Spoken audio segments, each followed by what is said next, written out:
Bonjour, aujourd'hui je présente un beau jeu de société de la boutique chez Lidl, Les Demeures de l'Épouvante. C'est un jeu d'exploration, de mystère et d'horreur pour 1 à 5 joueurs. Donc effectivement, il va y avoir un mode solo.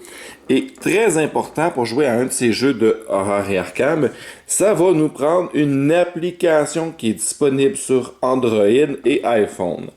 Donc, l'application est gratuite, mais elle est obligatoire pour pouvoir jouer au jeu de société Les Demeures de l'Épouvante. Premièrement, au niveau du placement, c'est pas très compliqué. Vous allez avoir des grandes tuiles comme ceci, qui sont carrées, d'autres qui vont être rectangulaires. Vous les mettez à côté, pas très loin, disponibles. On va avoir toutes sortes de jetons qu'on va garder de côté, comme par exemple les jetons indices, diverses pièces de bâtiment, comme par exemple des meubles ou autres, des fenêtres, des cadres. On va avoir également des jetons avec des points d'interrogation, des jetons de porte. Ça aussi, on laisse tout ça disponible près du plateau de jeu. Nous allons avoir ici malheureusement, ça va être des attaques mentales que nous allons subir, des horreurs. Puis ces cartes-là, on va simplement les mélanger, former une pioche face cachée. D'autre côté, on peut voir que ça ressemble un peu à ceci. Par exemple, un choc mineur, ça décrit l'effet. Parfait. Ça, c'est un premier paquet. Le deuxième, avec le cœur, va représenter des dégâts physiques. Fait que si on reçoit des blessures physiques, c'est ce paquet-là. Donc, encore une fois, on peut voir de l'autre côté une idée à quoi ça ressemble. Par exemple, une fracture de la jambe, les conséquences. On va simplement mélanger le paquet pour en former une pioche. Il nous reste 4 paquets. Il va y avoir tout le reste des paquets vont être découverts, donc face visible, placés en ordre alphabétique. Comme par exemple, ici, nous avons les magies. Donc, dans ce jeu, vous allez pouvoir lancer des sorts. Si vous regardez ici, on les a placés en ordre alphabétique et on en a plusieurs du même nom. C'est parce que lorsque nous allons utiliser un sort, nous allons retourner la carte, appliquer un effet, puis piger une nouvelle carte.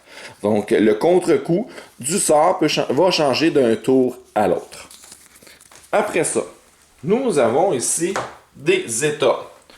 Encore une fois, les états, pour que ce soit plus facile, on va les placer en ordre alphabétique. Fait qu'on on peut être blessé, mais on peut également être concentré, qui est une bonne chose. On peut être entravé, sonné, et voire même devenir fou. On va y revenir un peu plus tard. Donc ça, ce paquet-là, on le garde ouvert en ordre alphabétique. Nous avons ici le symbole avec la clé. Ceci représente les objets uniques. Donc, ces objets-là sont encore une fois placés en ordre alphabétique afin de pouvoir les retrouver plus facilement au courant de la partie. Et dernière pile va être les objets communs. Donc, encore une fois, les objets communs sont placés en ordre alphabétique pour permettre justement de facilement les retrouver. Parfait. Fait que ça ici, ce sont les objets communs. On peut voir également qu'ils ont ce dos-là, contrairement aux objets uniques, qui les autres vont avoir ce dos-là.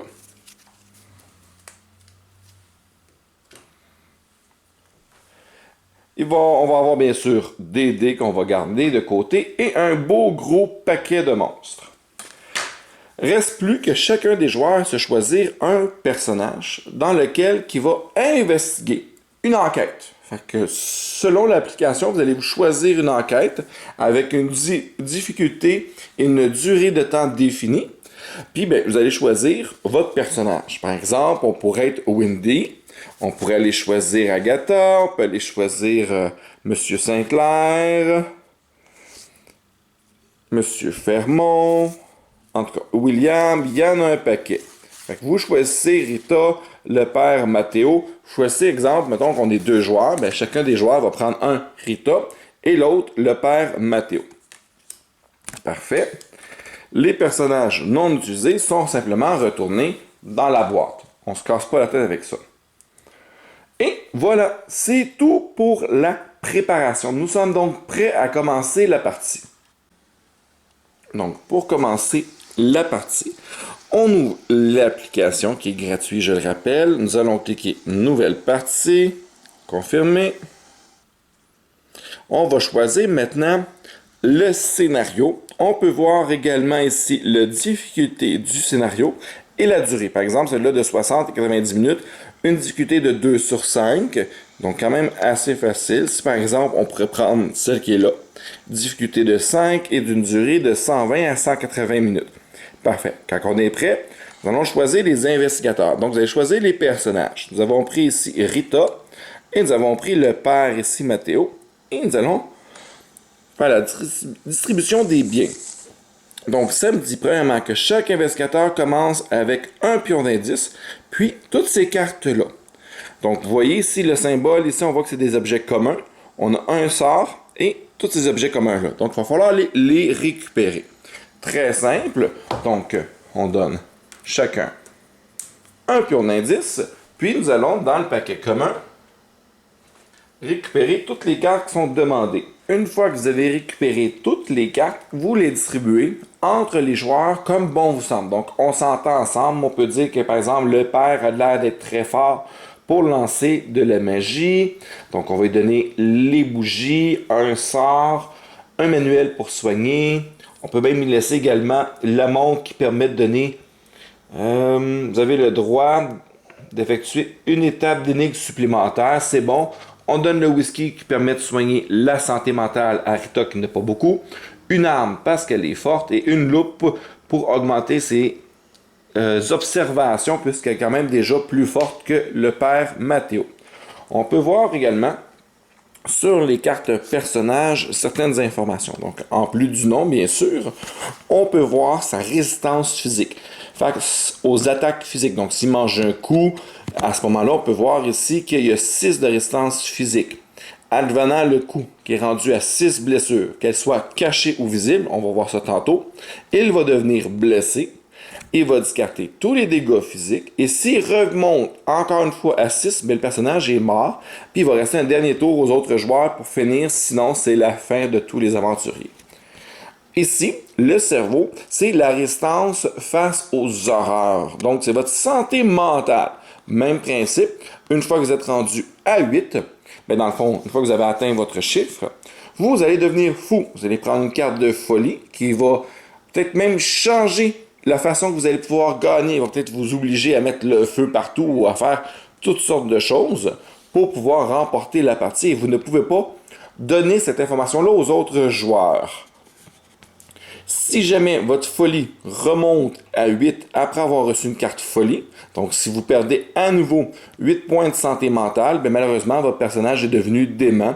C'est la fin pour lui. Les autres joueurs vont leur rester un tour pour essayer de terminer le jeu. Sinon, tout le monde va avoir perdu.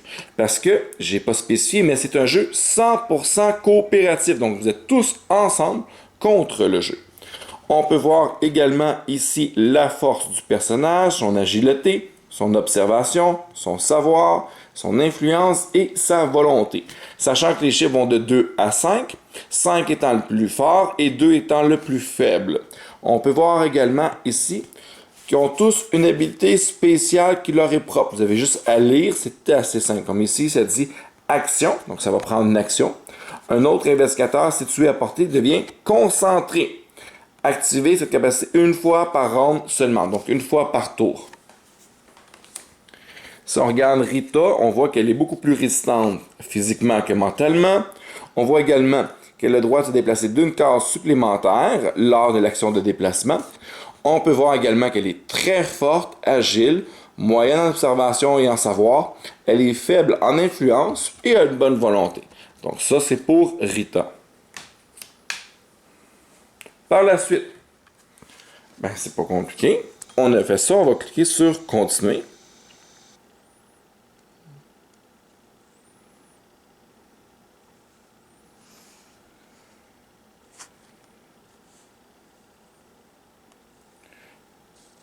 On va skipper l'histoire.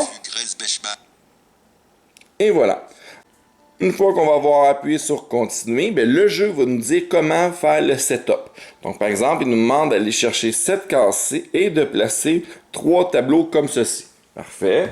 je vais récupérer la case de départ qui a été demandée, puis je vais aller récupérer des tableaux qui vont être placés exactement comme mentionné. Parfait, quand je suis prêt, j'appuie sur continuer. Prochaine étape, il me dit de placer les personnages sur cette case.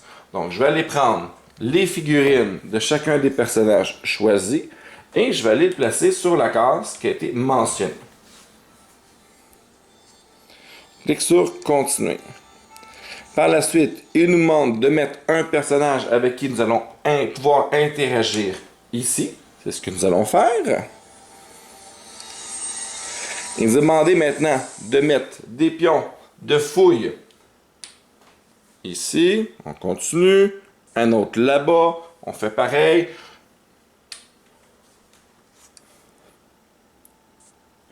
On a une porte qu'on peut ouvrir. Donc, on a à mettre le symbole pour faire ouvrir la porte. Évidemment, le jeu vous donne de l'information sur qu'est-ce qui est. Là, je ne vous le donne pas parce que je vais vous laisser pouvoir le découvrir par vous-même.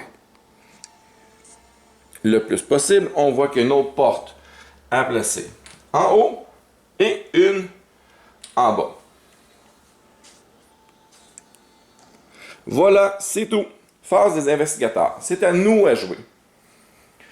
Donc, durant notre tour, parce que là, pour le moment, on a une idée, si on a écouté l'histoire du début, de ce qu'il faut faire, mais encore, faut-il pouvoir réussir à élucider le mystère du lieu. Durant notre tour, chaque joueur va jouer à tour de rôle, mais on n'est pas obligé de commencer dans le même joueur. Donc, ça veut dire que, par exemple, ce tour-ci, Mathéo pourrait commencer à jouer.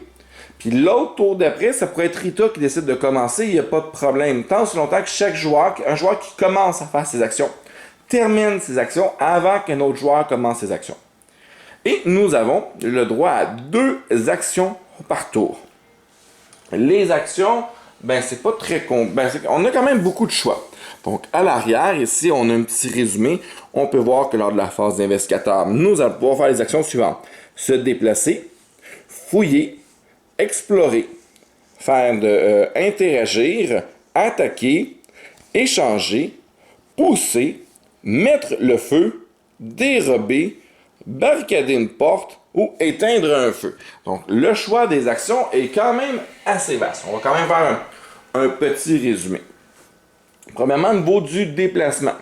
On peut voir ici, si on regarde bien, qu'il y a des petites lignes, des lignes blanches comme ça, qui vont séparer les cases. Donc, exemple, sur cette tuile-là, nous avons 3 cases. Donc, une case qui est ici, une case là et une case là. Donc, et nous avons le droit, lorsqu'on utilise l'action de déplacement, de se déplacer jusqu'à 2 cases. Sauf Rita, qui elle va pouvoir se déplacer jusqu'à 3, mais ça c'est une autre histoire.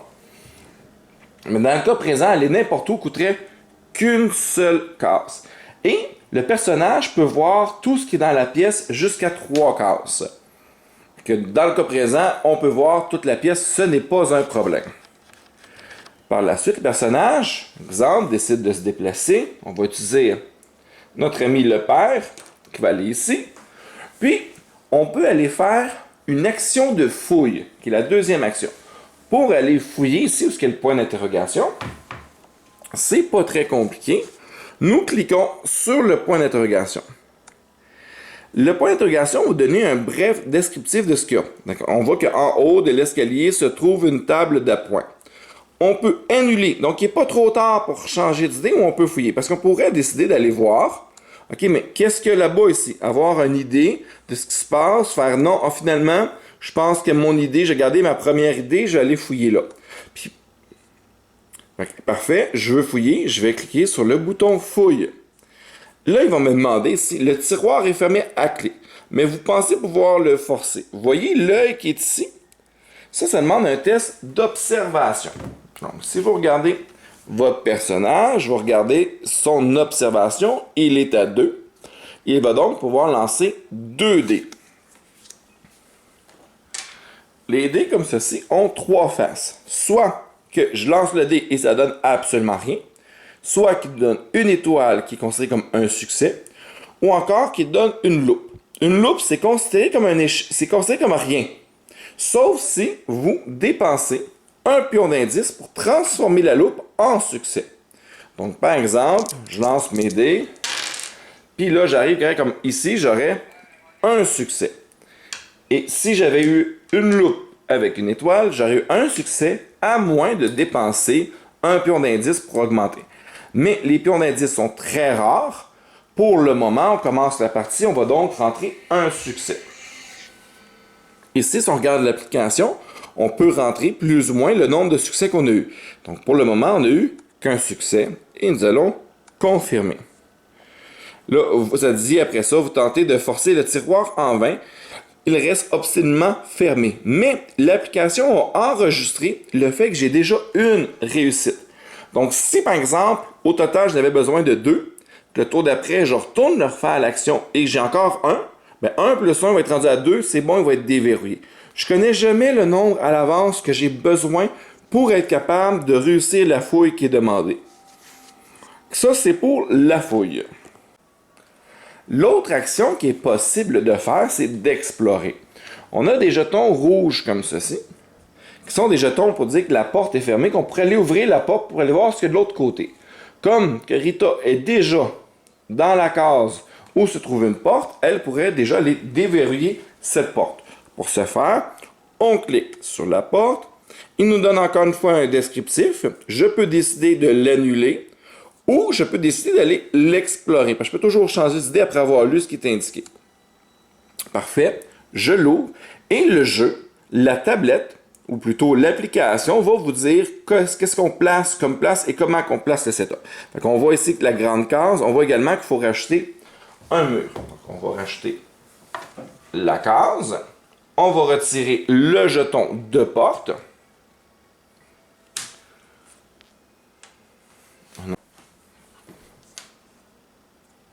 Parfait.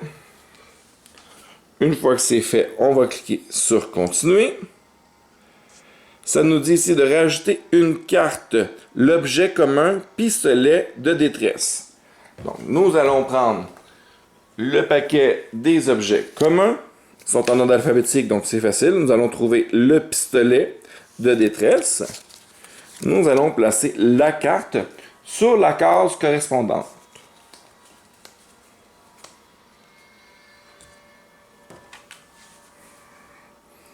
On va cliquer sur Continuer. On demande de nous placer un personnage tel qu'indiqué. Donc, nous allons récupérer un personnage. Nous allons le placer tel qu'indiqué. On clique sur Continuer. On nous dit qu'il y a une porte au fond. Nous allons rajouter une porte.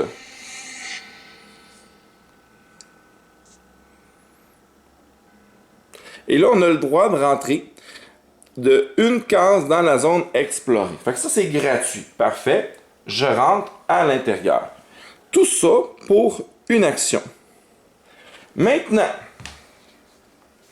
on voit un peu mieux les déplacements. Donc, par exemple, je veux me déplacer de 3. Bien, je vais pouvoir me déplacer de 1, 2, 3. On va regarder plus en détail la tuile qui est là ici.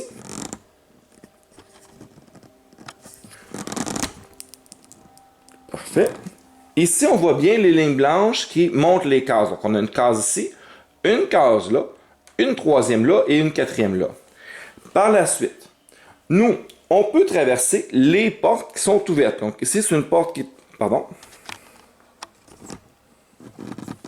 Donc, nous, on peut traverser les portes qui sont ouvertes. Donc, de là à là, maintenant, c'est un déplacement de une seule case pour se rendre. Donc, avec une action de 2 mouvements, on préfère 1 et 2. Il n'y a pas de problème à ce niveau-là. Ou par exemple, le tour d'après, le père, ici, va pouvoir faire 1, 2 pour se rendre et venir rejoindre Rita. On voit également des lignes comme ça. Ça permet justement de pouvoir passer entre les deux pièces, il n'y a pas de problème. Il va falloir ouvrir la porte avant de continuer par là-bas. Mais ici, il y a des pointillés. Le pointillé m'interdit l'accès à moi et au monstre. Donc, ça va prendre une action spéciale avant de pouvoir passer par cet endroit-là. Donc, lorsqu'il y a des pointillés, vous ne pouvez pas passer par là. Autre chose également, mettons que Rita est ici elle ne peut pas, évidemment, traverser un mur pour aller de l'autre côté ou traverser un mur pour aller par là-bas. C'est une évidence, mais juste au cas où. Tantôt, je parlais également de la portée. On peut voir ici qu'on a une portée de vue de 3. Donc, par exemple, avec Rita, on va faire 1, 2, 3. Mais les portées ne traversent pas les portes. Donc, ça va être important. Dans plusieurs circonstances, on va vous dire, par exemple, la portée. Comme par exemple, ici, on peut lire que l'action, c'est qu'un autre investigateur situé à portée devient concentré. Donc, une portée, ce qu'on a dit tantôt, c'est que c'était 3 cases. Donc, par exemple, ici, 1, 2, on se rend, mais la portée ne traverse pas ni les portes, ni les murs. Par contre, la portée peut traverser les pointillés. Donc, s'il serait ici, les 2 seraient à portée, ou de toute façon, 1, 2, 3, ils seraient à portée. Donc, il n'y a pas besoin que la portée soit en ligne droite. C'est tant aussi longtemps qu'elle ne traverse pas ni les murs, ni les portes. Une autre action qui serait possible, justement, Rita qui a ouvert la porte pour explorer, qui s'est rendue là, lui reste encore une action. Elle pourrait faire une action d'échange. L'échange se fait avec un autre joueur sur la même case qui est consentant ou avec des objets qui traînent dans la pièce. Donc, par exemple, ici, avec l'action d'échanger, elle va pouvoir récupérer la carte du pistolet de détresse et la rajouter à sa main. Ce qui va faire une arme de plus. Il n'y a pas de limite au nombre de cartes qu'un joueur peut avoir. Donc, à ce niveau-là, aucune difficulté. Et une fois que tous les investigateurs ont terminé, donc que chacun a fait 2 actions, je précise, quand un joueur commence, il doit faire ces 2 actions avant qu'un autre joueur commence à faire ses actions. Nous allons tout simplement cliquer ici pour aller à la prochaine phase. Donc, il demande à vous terminer la phase d'investigation. On confirme. Donc, le jeu va nous dire ce qu'il se passe. Donc, par exemple, ici, ça dit que de douces voix vous parviennent aux oreilles et cet événement de mythe affecte l'investigateur avec la visibilité la plus élevée. Donc, l'observation la plus élevée. Donc, dans le cas présent, ça serait Rita. Et là, Rita, on va cliquer sur Continuer pour savoir qu'est-ce qui lui arrive. Et ils vont lui demander ici. Ils vont lui dire que des psalmodies inquiétantes et douloureuses se font entendre. Elle doit faire un test avec le livre de 2. Ça veut dire quoi? Ça veut dire qu'on va regarder Rita. Rita, ici, le livre, son savoir, elle a 3D. Il lui faut 2 succès. Pas très compliqué. Elle va prendre les 3D. Elle va lancer les dés. Et là, comble de malheur, elle n'a pas ces 2 succès. Elle a 2 loupes qu'elle pourrait utiliser des pions indices pour retourner, mais elle n'a qu'un seul pion d'indice. Donc, malheureusement, pour Rita, elle ne sera pas capable, elle va subir l'échec. Fait que c'est pas très compliqué. Vous lisez, dans ce qui a été dit, ça explique exactement qu'est-ce qui arrive à Rita suite à un échec et qu'est-ce qui lui serait arrivé en cas de succès. Donc, on va skipper ça pour pas trop vous en dévoiler. Par la suite, l'application continue à vous donner de l'information sur qu'est-ce qui se passe. On va skipper, mais vous avez juste à lire. Puis une fois que c'est terminé, elle va dire que c'est rendu à la phase des joueurs, la phase des investigateurs. Ça peut être important parce qu'il peut arriver, justement, où un monstre va arriver, un monstre où des joueurs ou des personnages vont se déplacer, ils vont attaquer. Tout ça est géré par l'application. Parfait. Donc, nous autres, on recommence un nouveau joueur. Cette fois-ci, Rita aimerait ça commencer. Elle voudrait aller se déplacer et justement d'aller interagir avec la personne qui est en haut dans le coin. Comment on va faire pour interagir? C'est très simple. Nous allons simplement cliquer sur le personnage. Là, ici, ça dit que 2 hommes en habit. Et là, on va pouvoir interagir. Ce qui est important, vous voyez ici, ce symbole-là ici dit que c'est une action. Fait que si je choisis de dire ça ou de dire ça, c'est une action. Alors que si je choisis de les ignorer, ça ne m'a pas coûté d'action. Finalement, ça ne m'intéresse pas. C'est comme ça qu'on va pouvoir interagir avec les personnages ou voire même les objets qui pourraient se trouver dans un lieu. Autre action possible, ce serait de pousser un joueur. Donc, par exemple, nos deux personnages sont ici. Rita choisit de pousser le père Matteo pour une action dans l'autre pièce. Il peut la pousser de une case. S'il est d'accord, pas de problème. S'il ne l'est pas, des fois ça peut arriver à cause des folies, justement, qu'on soit obligé de faire ce genre d'action-là. À ce moment-là, le père Matteo va faire un test de force plus 1. Donc, exemple, dans ce cas-ci, il y aurait 3D. Et il va avoir une difficulté de 1 succès plus 1, donc une difficulté de 2. Rita, elle, va faire un test de force, donc 5D, et elle doit égaliser 2 ou plus. Dans le cas présent, elle n'aurait pas réussi à le pousser et elle a perdu son action. Évidemment, la deuxième action, on pourrait toujours recommencer, il n'y a pas de problème avec ça. Il est également possible de pouvoir pousser un monstre qui se trouve sur la même case que soi. Donc, par exemple, on aurait un monstre qui est ici, sur la même case que nous, où on décide de le pousser. Il faut savoir que dès que vous faites une action autre que d'attaquer, à ce moment-là, vous allez devoir faire un test d'évasion. Fait que déjà, il faudrait réussir un test d'évasion qu'on va voir tantôt. Puis, pour réussir à le pousser, on retourne le monstre. On voit une valeur ici de robustesse de 2. Alors, encore une fois, il va falloir réussir à faire un test de force égal à sa robustesse. Donc, dans le cas ici présent, la difficulté serait de 2, après avoir réussi un test d'évasion. Nous pourrions également vouloir dérober. Donc, plutôt que faire un échange avec le père Matteo, celui-ci n'est pas d'accord. Rita n'a pas le choix à cause de sa folie ou peu importe, décide de lui dérober. À ce moment-là, elle va faire un test. Et le test, c'est le joueur actif. Donc, celui qui fait l'action de tenter de dérober un autre joueur sur la même case. Il choisit soit un test de force, soit un test d'agilité ou un test d'observation. Puis, les deux investigateurs vont faire le test dans la compétence choisie. Par la suite, le joueur actif, donc celui qui a fait l'action, s'il a plus d'étoiles que son adversaire, il va pouvoir lui prendre un objet par succès supplémentaire qu'il a eu de l'autre adversaire. Donc, par exemple, il décide de faire un test d'observation. Rita a 3D, alors que le père n'a que 2D. Le père a eu un succès, Rita a eu 2 succès, elle a un de plus, elle va pouvoir lui prendre un objet et décider d'aller récupérer, par exemple, la montre Gousset et la rajouter à sa main. Voilà pour son action. Dans le cas où ça aurait été l'inverse, que le père n'aurait eu 2 puis que Rita n'aurait eu juste un, à ce moment-là, évidemment, ou même égal, dans ce cas-là, le vol n'aurait pas eu lieu et ça aurait été un échec. Autre action qui est possible de faire, c'est de mettre le feu. Pour pouvoir mettre le feu, ça va vous prendre une source de lumière. Donc, un objet qui est indiqué source de lumière. Comme par exemple, les bougies, c'est parfait. Après ça, pour faire l'action, vous allez devoir utiliser l'application, cliquez ici, et mettre le feu. Et on confirme. Super, vous venez de mettre le feu. Pas plus compliqué que ça.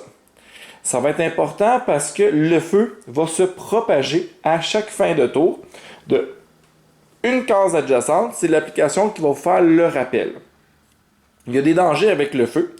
Toute action qui est prise sur une case avec du feu va vous faire subir un dégât physique caché. Donc caché, ça veut dire que vous allez prendre un dégât comme ceci et vous allez le rajouter à vos dégâts face cachée. Heureusement, il n'est pas ouvert. Donc si ce n'est pas spécifié, vous prenez le dégât, vous lisez ce qui est indiqué, vous le subissez, en plus d'être considéré comme un dégât. Mais dans le cas du feu, heureusement pour vous autres, c'est un dégât qui est caché. Il aurait également été possible, au lieu de mettre le feu sur notre case, de mettre le feu sur une case adjacente. Il n'y a pas de problème avec ça, c'est vous qui choisissez. Donc, soit sur votre case, soit sur une case adjacente. Une fois que le feu est là, toutes les actions que vous allez faire, autres que vous déplacer pour fuir le feu, va vous faire subir un dégât. Si jamais vous vous déplacez dans une case où il y a du feu, donc le feu serait ici, vous rentrez sur une case avec du feu, vous subissez encore un dégât caché. Si jamais vous parcourez plusieurs cases avec du feu, bien, chaque case parcourue où il y avait du feu fait subir un dégât. La bonne nouvelle, c'est que c'est également valide pour les monstres. Quand un monstre commence son tour sur une case avec du feu, il subit une blessure. Et s'il se déplace pour chaque case parcourue où il y avait du feu, il va également subir une blessure. Il va également être possible de pouvoir éteindre un feu. Ça aussi, ça va prendre une action d'agilité. Fait que vous allez faire, par exemple, agilité 3, vous lancez vos 3 dés. Et pour chaque étoile obtenue, vous allez pouvoir retirer un feu de votre case ou des cases parcourues en déplacement. Donc, il faudrait combiner déplacement et éteindre un feu pour pouvoir enlever le feu de votre case et sur toutes les cases que vous allez parcourir. Par contre, il faut avoir les étoiles. Donc, si on a juste 2 étoiles, au total, on va pouvoir enlever seulement que 2 cases de feu. Il est également possible de pouvoir barricader une porte avec des meubles. Donc, un meuble comme ceci peut être utilisé pour barricader une porte de la même case. On ne peut pas tirer les meubles pour les amener sur d'autres cases, mais il peut être utilisé pour barricader, par exemple, cette porte-ci. Ça va être utile justement pour empêcher les monstres de pouvoir rentrer ou du moins les ralentir. Une fois qu'une porte est barricadée, ni les investigateurs, ni les monstres vont pouvoir, pour une action mouvement régulier, de pouvoir passer de l'autre côté. Il est également possible pour une action de redéplacer une barricade qu'on a placée, ou si nous sommes de l'autre côté, on peut également tenter de pousser la barricade. Il va falloir faire un test de force et réussir à 2 réussites. Si réussi, on pousse la barricade et on rentre. Les monstres, quant à eux, s'ils arrivent face à une barricade, puis que le monstre souhaite rentrer, à son déplacement lui dit de rentrer, et il va faire un test de robustesse. Donc le chiffre qui est imprimé en dessous, en arrière ici, et à moins qu'il y ait des modificateurs expliqués exactement par l'application, et il doit obtenir un total de 2 succès ou plus pour être capable de tasser la barricade et continuer son chemin normalement. Sinon, il est bloqué et il arrête immédiatement son déplacement. Une fois qu'on a refait nos actions, encore une fois, on va sélectionner, mettre fin, terminer la phase d'investigateur. Les deux ont fait chacun leurs 2 actions. Phase de mythe, il demande ici. Le feu est incontrôlable. Placez un pion feu sur une case adjacente à une case contenant un pion feu. Fait qu'on le fait, à moins que le feu ait éteint. Donc, si on a éteint le feu durant le tour, on va sélectionner ici pour que le programme sache que le feu est éteint. Sinon, le feu se propage. On va faire cette action-là et peut-être même subir d'autres conséquences par rapport à ça. C'est l'application qui va nous le dire.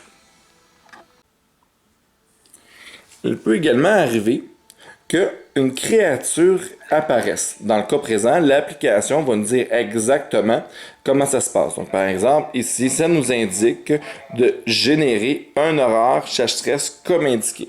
Donc, nous allons prendre une horaire chasse-stress et nous allons la placer sur la case telle qu'indiquée.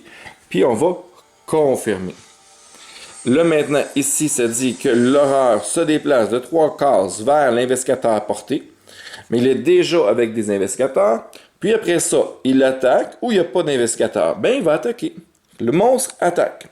Ça dit que la créature frappe au moyen de 2 membres filandreux qui se referment sur vos bras et vos biens. Vous subissez 2 dégâts. Mais si vous voyez, agilité annule. Donc, il va falloir que le joueur qui a été ciblé par l'attaque fasse un test d'agilité. Mais là, j'ai été trop vite. J'ai cliqué sur continuer, mais j'ai pas lu au complet. Je ne sais pas lequel des 2 investigateurs est attaqué.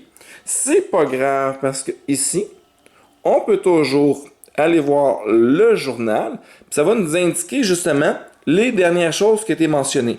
Donc ici, ça me dit qu'il se déplace de 3 cases vers l'investigateur à portée qui a le plus d'objets, puis elle attaque 7 investigateurs. Donc l'investigateur qui subit l'attaque, c'est celui, on reprend, qui a le plus d'objets. Donc dans le cas présent, ce serait Rita.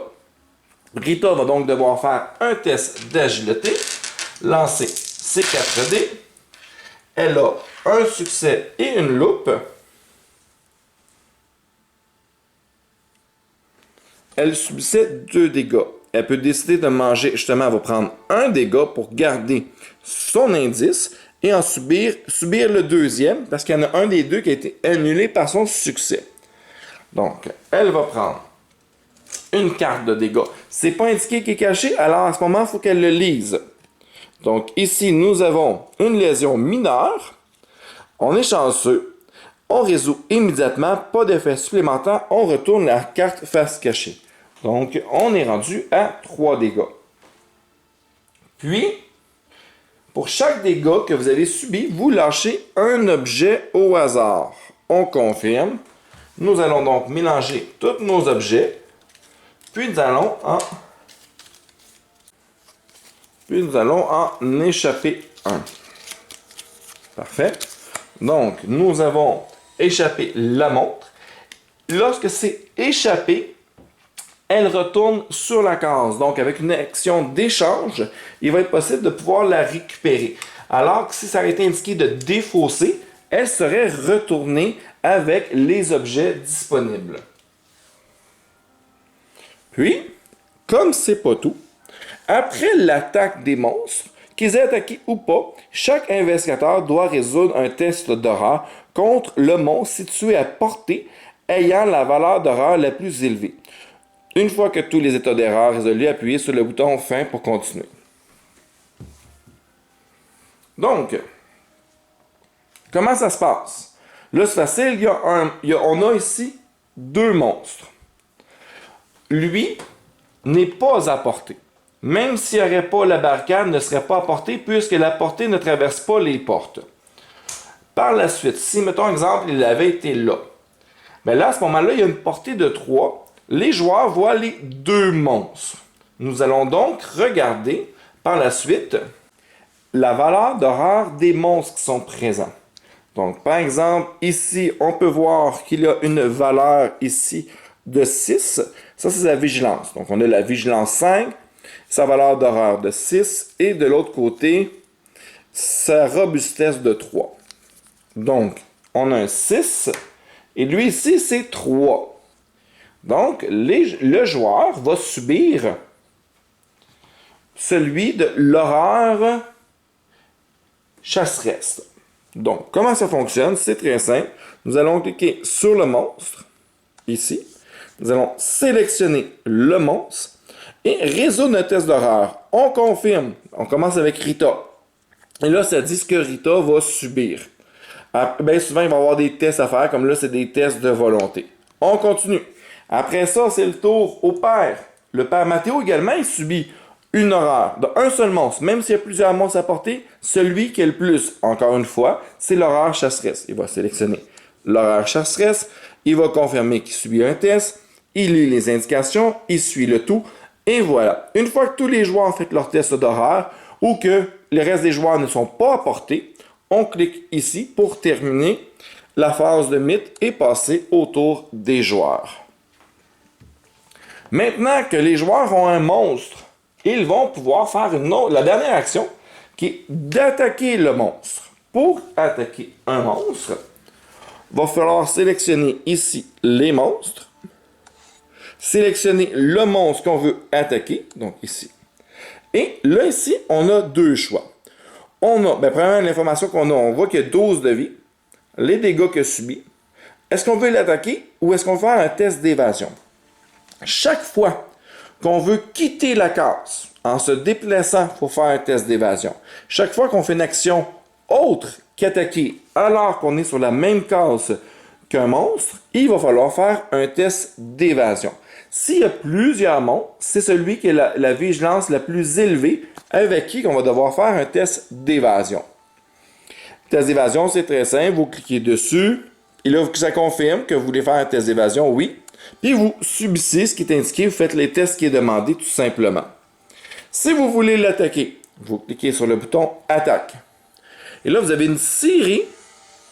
Donc, soit qu'on se bat à main nue, soit qu'on attaque avec un sort. Mais pour ce faire, il faut avoir un sort, comme par exemple ici. Ça, c'est un sort d'attaque. Donc, on voit que c'est un sort, on voit qu'un dégât de 3. Le symbole fusil veut dire qu'il se fait à portée. Donc, à une portée de 3 cases qu'on voit. Ne traverse pas les portes ni les murs. On peut également se battre à main nue en tout temps. Ou sinon, si on a une arme à feu, mais on n'a pas. Arme tranchante, on n'a pas. Arme lourde. Si on regarde ici, Rita, elle a ça ici qui est considéré comme étant, si on voit bien, une arme lourde. Donc, elle peut taper avec cette arme-là, puis on voit que les dégâts de l'arme, c'est 2. Contrairement aux dégâts du sort ici, qui va être de 3. Donc, on décide que Rita en sang d'attaque, elle décide que Rita commence. Elle veut attaquer avec l'arme lourde. Là, ça nous dit, exemple, quel genre de test qu'on va faire. Fais-tu un test de force? On lance les dés. Ça dit si on réussit, qu'est-ce qui se passe? Si on échoue, qu'est-ce qui se passe? Et si, par exemple, le monstre a subi 3 dégâts, nous allons faire simplement 1, 2 et 3. Oups. Et 3. Et voilà, les dégâts sont rentrés. Après ça, on peut attaquer une deuxième fois parce que nous avons 2 actions. Le père peut attaquer une fois, 2 fois, utiliser ses sorts. On n'oublie pas qu'une fois qu'on a fait le sort, il va falloir retourner la carte, subir ce qui est indiqué et tirer une nouvelle carte de sort qu'on va pouvoir utiliser dans les prochains tours, ce qui est le contre-coup. Et une fois que le monstre, on a atteint 12, on confirme que le monstre est éliminé et voilà, nous allons pouvoir retirer le monstre. Voilà, c'est tout au niveau des actions. Je ne veux pas aller plus en détail au niveau du gameplay. Donc, dans la boîte de base, nous avons 4 scénarios d'inclus, qui est quand même des scénarios qui sont assez longs, assez difficiles également. Donc, il va falloir vraiment refaire le même scénario plusieurs fois avant de réussir à passer au travers.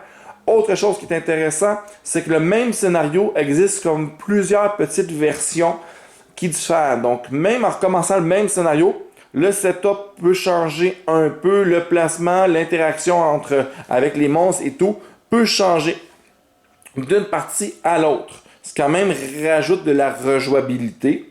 Fait que si vous en avez là vraiment pour une coupe d'heure, puis même si vous avez terminé vos 4 scénarios qui sont quand même assez longs, donc c'est exemple ici on décide de mettre fin à la partie, confirme, et que nous partons une nouvelle partie. On peut voir ici, regarde, le premier scénario de 60 à 90 minutes, le deuxième 60 à 150 minutes, le troisième 120 à 180 et quatrième 240 à 360 minutes. Et comme je dis, bien souvent, il va falloir refaire plusieurs fois les scénarios avant d'en terminer. Comme ce n'était pas tout, on a évidemment bien sûr les extensions, mais également d'autres scénarios qu'on peut acheter au coût de 6,99, ce qui rajoute également d'autres gameplays qu'on peut faire. Donc, il y a 2 autres scénarios qu'on peut acheter au coût de 6,99 chacun. Vraiment, là, un beau jeu d'intrigue que j'aime bien, coopératif, puis les folies rajoutent beaucoup, puisqu'on ne sait pas après ça ce que la personne doit faire, puis ça peut changer vraiment le scénario de tout au tout. Donc, dans une prochaine vidéo, nous allons faire justement une petite initiation du premier scénario afin de vous montrer la dynamique du jeu. Attention au spoiler, par exemple, si vous ne voulez pas avoir aucune information sur le premier scénario, n'écoutez pas la prochaine vidéo. Mais pour ceux qui s'intéressent pour voir justement un peu la dynamique de la partie, je vous invite à regarder notre prochaine vidéo. Merci pour le visionnement et bonne journée!